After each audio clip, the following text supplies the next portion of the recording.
Bhagavatam, Canto 1, Chapter 7, The son of Drona punished. Shlok 12.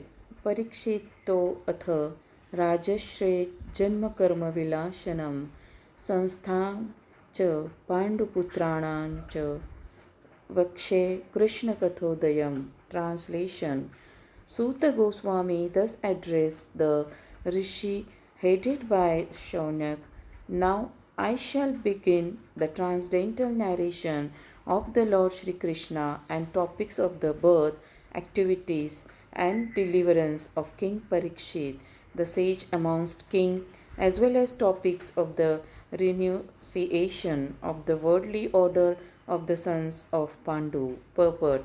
Lord Krishna is so kind to the fallen souls that he personally incarnates himself amongst the different kinds of living entities and takes part with them in daily activities. Any historical fact, old or new, which has a connection with the activities of the Lord is to be understood as a transcendental narration of the Lord.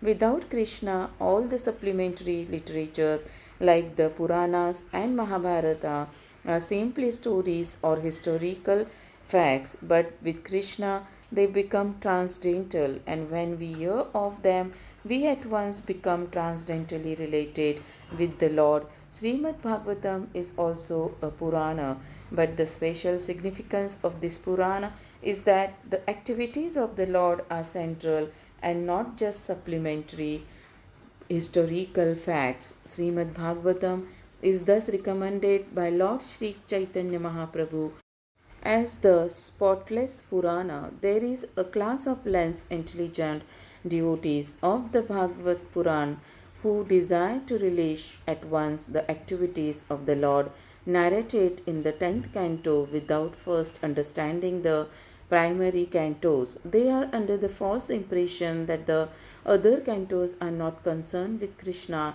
and thus more foolishly than intelligently take to the reading of the 10th canto. These readers are specifically told herein that the other cantos of the Bhagavatam are as important as the 10th canto. No one should try to go into the matters of the 10th canto without having thoroughly understood the purport of the other 9 cantos. Krishna and his pure devotees, like the Pandavas, are on the same plane. Krishna is not without his devotees of all the rasas, and the pure devotees, like the Pandavas or others, are not without Krishna. The devotees and the Lord are interlinked and they cannot be separated. Therefore, talks about them are all Krishna Katha or topics of the Lord.